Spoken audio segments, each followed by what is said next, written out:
Ngayong hapon, welcome sa laing edisyon sa atong programang Serbisyo Publiko sa Muse Radio. Pero kini, Sulong Santa Cruz, every Saturday naton nga program, focus ta on progress, development, kalambuan sa ato ang lungsod sa Santa Cruz. Kay atong Monday to Friday, more on na Serbisyo Publiko, natay komentary, natay news diha. Pero same time gihapon, alauna hantod alas 2 sa hapon, 96.7 Muse Radio. Ug kanipod makita gihapon sa ato ang Facebook page Kakampi Radio. Init yung ginaisgutan karon online issue diri sa lungsod Santa Cruz, problema sa tubig.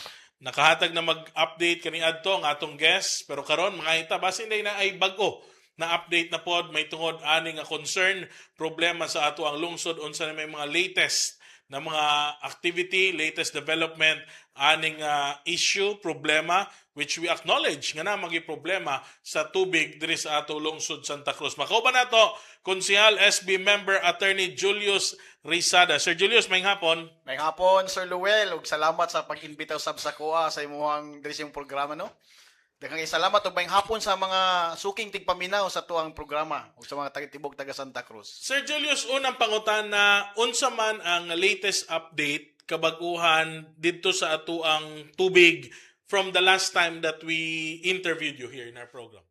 Karon Sir Luel, malipay ko nga mo balita nga very specific na gyud, no? Na release na o na-approve na to ang supplemental budget nga niabot ug nikabot og total na 18 million sa pagpalit sa to ang mga tubo, mga facilities para masugdan na gyud ang ato ang project. In fact, nagstayhanay mi sa to ang LIM officer si Ma'am Infesto, Ma'am Camila Infesto, ug ni-update sila kauban nga to ang kwanito ahead nga si Engineer Segera nga ni-update sila nga forbidding na gani ang ato ang mga projects karon kay even before na release ang budget na sila program design, no? So ginapalit na to ang mga tubo. So specifically, ang unang nalang balak buhaton ng Sir Luel is maghimot ta ng drilling, mag-drill ta diya sa tuwa sa zone 3, no? Na may budget ana ug gina-acquire ng mga gamit. Then nagpalit po sila mga additional tubo para sugdan ang rehabilitation. So nakanindot ani niya kay very specific. So maskin pagdili ma-rehabilitate dito apa while waiting ma-rehabilitate dito sa tuang source, original source, naatay new source diya mismo sa zone 3. So unsa may pasabutan na karon in the next coming months trabaho una siya nga new source and ang una makabenepisyo kaning zone 3. Zone 3, zone 2, so kani mga duol nga mga area. In fact, naputay isa ka kuan na natay source sa zone 2 na butang naman ng mga tubo. So additional funds nila nga kaning ma-release gamiton para pud ang tubig mabuti gid sa mga tagsa-tagsa ka panimalay. In fact, napoy dako nga project pod gibisita pod namo last time katong water system pod gikan pod ka congressman na para sa zone 2. So kahit papaano magdungan-dungan na no kining mga water system nato diri sa Santa Cruz pag sugod anig operate mas maayo na masulbad na. Sir, unsa may mga barangays area of concern nato kining problema sa tubig para lang gud klaro kay kining morning kuan mapansin mo Santa Cruz na ay barangay way palong-palong ang tubig kay ug palungon mangbuto ang tubo. Naapoy lugar sa Santa Cruz nga wala poy tubig. So asa mga areas of concerns nato, asa ba nga lugar problemado ang tubig? So, well, it is true no nga ningon tag problema ang tubig, but this is not the concern is not uniform or similar pares situation sa tibok Santa Cruz. So natay mga na-identify na problematic yun guys siya specifically diri sa zone 3. And in fact sa zone 3 ang conjugate kay mga taga-Apo no dili puta ng sitio kay sa Sibuli murag arang-arang man. So going to south napoy specific location sa Bato nga adunay problema. Then napoy area sa Tuban, then pag zone 4, zone 3, zone 1 ug zone 2. But kung imo tan-awon dili tanang area sa kada barangay aduna gyud ingana ka grabing problema. So kung musaka po to sa Inawayan, darong na sila kog galingong mga supply dito kay ang advantage mo gud nila Sir Luel na kuan gito ba water source. Water source. Ila maghimo lang sila kanang kuan nila ha kanang gitawag na deep well abunda gyud sa tubig. So mao nang na-desisyonan gyud nato especially under the leadership ni Mayor Sala nga atong tanawon nga atong i-rehabilitate ang atong existing water system gikan sa Bato hangtod diri sa zone 1 katong gibiyaan sa SIG. Kay nakita dito ang mo magito ang pagka kay naguba man o di naman enough ang system, obviously ang epekto katong mga service area nga na-cover ato ang naapektuhan. So karon ang gihimo ni Mayor ngayang gipaplano is ang gi-implement karon dili lang i-rehabilitate kundi i-expand, no? Murag mahulog na by the end of the year at least expected na times 3 ang capacity ani niya, Sir Luel. So, you made mention nga na ay new source. Pasabot ani Sir Julius, katong target magunato to niagi end of the year na anay ma-feel Oo, nga na kabag-uhan. So, are we still on target with that timeline, timetable nga that December doon na mabati nga kabag-uhan sa mga taga Santa Cruz sa tubig? Okay. Before na ko natubagon, Sir Luel, no, klaro lang ako sa to mga tigpaminaw nga ako konsehal ko diri nya mo magina ato ang gisa atong panahon sa eleksyon nga ato ang ihangyo kang mayor nya natubag naman ni mayor pero nindot kay nga tanan nga dili isa lang ka tawo nagatutog ani gihatag gyud ni mayor Tata Sala ang lim, no, under kay Ma'am Camila Infesto nga kay Engineer Sigera o isa sa mga team nga yang gibuo kay para gyud nga ma-implement ni. So in short, in fact before ko niyan dinhi isip mark na hulog na lang po ko nga spokesperson sa ato ang kuana ni LGU nangay ko confirmation po even before this last week pa ni pasalig gyud sila, no, direct question, categorical question, repeatedly asked na ko sa ilaha, are we on track, and the answer is yes.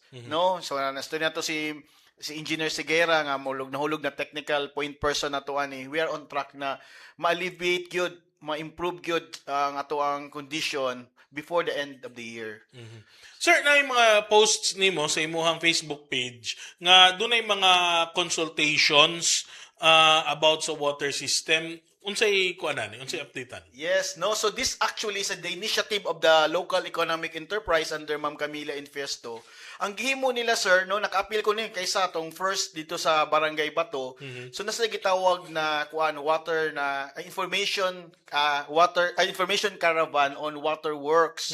So unsa may na-cover ani niya sa kulang dato kung listahan, no, na-cover ni nila, sir, no, ang discussion na nila ang gibuhat sa LGU Santa Cruz. Yes. Mo ganing ningon gani ko, sir, ba nga ang LGU Santa Cruz pa administrasyon ni Mayor Sala ang gobyerno ang muduol sa tao. Ngano man kaning LGU caravan ng Waterworks caravan ang gihimo is ang LIM, ang atong Waterworks office kay ang atong magong local economic enterprise, Sir Luel, daghang nagdivision ay palengke, Menterios, slaughterhouse, at isa na terminal, isa na ang Waterworks. Ang gihimo sa to ang LIM, Sir Luel, na adto mismo sa barangay. So ang gihimo nato sa barangay, gi-invite ang mga katawhan ug ilang gi-discuss ni nga mga topics. Una, kanang gitawag nila public consultation, then water service connection or contract signing, renewal of contracts, payment, and consumer service. In short, sa lagtod mga pagkastorya, ni adto ang LIM, specifically ang Waterworks, para makighinabi sa mga tao ug paminawon ang ilahang mga concerns or mga questions or suggestions. And this is also the opportunity nga i-update ang mga tao sa kasamtamang status or kaning gitawag update sa atong Waterworks na expansion. Unsa may kasagaran concern sa mga tao? You were there, you attended the consultation. Unsay mga gi-raise up nila nga concern and giyon sa po nato pag-address ang ilang mga problema? Actually, I'm quite surprised sa pagiging proactive sa to ang LIM, no, kay ang common nga concern obviously may nga sila hinay ang tubig nya na mga concern nga kanang dako daw kaayo og singil, no, tapos hinay ang tubig. Pero nakita dito, Sir Luel, nga sa ilahang paghinabi nga usahay dili lang man ang dili na to kailangan hulaton ang kanang mahuman ang project. Kay naay mga areas de, Sir Luel, nga na pag-istorya sa tuang sa tuang Waterworks na mga technical na mga officers, nakita nila nga na mga solution. For example, nalay kailangan i-change yung mga pipe. So ang point nako is direct ang mga questions, direct ang mga tubag. But the office is very clear, may gusto dili pa gid nato na kaya serbisyon nga area, hulaton gid nato ang atong rehabilitation. So muna ang water, ang sufficiency sa water. Number 2, ang sa collection. Sa atong mga silingan sa taga Santa Cruz, Sir Luel, no, na mga concern ba yan, no, nga nagingon ba nga nganong dako man kay may ginabayaran niya. Yes. Ang uban kay dako po ginabayaran, dili man galing sila mo bayad, nya kami wala mi supply. So niingon pud dito, gitubag pud na siya nga kuan kanang dili pud ta mabalakan, no, kay kanang yung what is due to the government will be paid to the government, no. So ang ato lang naging lenient lang kay even though naga-income si LGU hindi man gyud na mao ang priority sa ato ang pamagamahanan nga maka-income ta. Ang ato lang ana karon is sigurduhon sa nato nga sakto, limpyo ang ato ang supply bago ta maghugda nato ang atong pagpaningil. Pero timan ba nato nga pag mabot ang panahon nga okay nang tanan ingon pa sa tagalim nga masinglan gyud ta, so mas better nga hininayin nato siya og bayad. So lastly, gusto na ko pa manawagan pod na yung mga concern na to mga silingan uban nga ningon nga ang uban hinay daw ilahang tubig ang ilang silingan nagamit og pump, no, electric pump. So luoy pud to mga Isa po na sa concern, no? Oo, dili ka afford. So manawagan lang po ko no nga siguro no we'll share, no, let's share each other's resources. So kung dili siguro ta mangita pog pamagi nga malamangan pod nato nga atong mga silingan pod ba. So anyway, Sir Luel, kung naa sa mga pangutan na dili lang Yes. pumalimtan, gusto na ko pabalo sa inyong hatanan. Salamat sa opportunity. Ningon na po si Ma'am Camila ning ako ning i-announce. Magpadayon ang ato ang kuan caravan, no, about sa water system, Public consultation, public consultation. information campaign niya. Kung na may mga concerns, questions sa inyong billing, issues sa inyong supply, kasi unsa nga nay kalambigitan sa tong water system, adunay paghahimuon nga caravan or consultation karong May 27 alas 9 sa Tuban Bliss Gym pagabuhaton. Sa June 3 kay sa Barangay Tagabuli, sa June 5 kay sa Barangay Zone 4. So ang Barangay Zone 3 and Zone 2 hulatan ninyo ang further announcement para sa mga schedule. So we hope to see you there, no? Especially ma-meet ninyo ang mga kugihan kay natong mga officers sa LIM. You think ang mga katawhan Santa Cruz basta naalay tarong, limpyo, supisyente nga supply sa tubig, willing sila mo bayad? Yes, in fact, katong feasibility study nga kuha ni Mayor, no, gi-hire niya tong technical working group, part sa ilang output, so tong feasibility study, ang kanang economic na side ba, ang willingness sa mga tao o ang ilang acceptability sa proposal which is to expand and to collect no payments kung humana nga to expansion or rehabilitation. And the answer is yes. The answer is yes. Kaya parang yun sa mga tao, Sir Luwin, may nga magin sila nga, bahalag magbayad mi, basta naalagi mi tubig. Yeah. Kaya katong lang taon man pod god na nakasabot kayo si Mayor ani og tanang mga officials nga ang kakulangan sa tubig has also economic loss, Yes. na economic value ba. Imagine 3 hours ka naghulat para lang makasalod og tubig. Instead nga gamiton nimong 3 hours as productive hours, naghulat ka nga makapundo og tubig. So that is an economic loss. So ang mga tao might as well ako na lang ning ibayad og tubig kaysa maghulat ko. Yes. So, with regards sa payment, walay problema, willing ang mga tao. In fact, para sa base sa ilahang survey, ang ato ang current na rate is very, very much way below sa kato ilahang gi-expect po ba? No? Kumpara sa ubang mga itong private pang nagpadagan. And syempre, isa po na sa maka-usahay, maka-discourage, maingon po nato sa mga investors kung dili sufficient ang supply sa tubig. May matumadag kong kumpanya kay they can drill their water supply. Pero kato mga ginagmay lang ba? Mga laundry shop lang po nga nagsaligra po sa supplies tubig gikan sa mga gripo, maka-apekto po siya, maka-hunahuna po ng mga negosyante. Siguro sa nga murag lisod po kung walay saktong supply sa tubig. Okay, makalangan gid siya tanan. Nya sa pod kung walay tubig, health issue pod siya. Kung walay klarong supply sa tubig, ang sanitation. Nya kung magkasakit ka, gastos na pod. So very important gyud and nasayod ang ato ang mga katawhan. Mo nang dili pod na ko ma-blame sila ba nga naginamhinam na pod sila. Excited na kayo ato mga katawhan.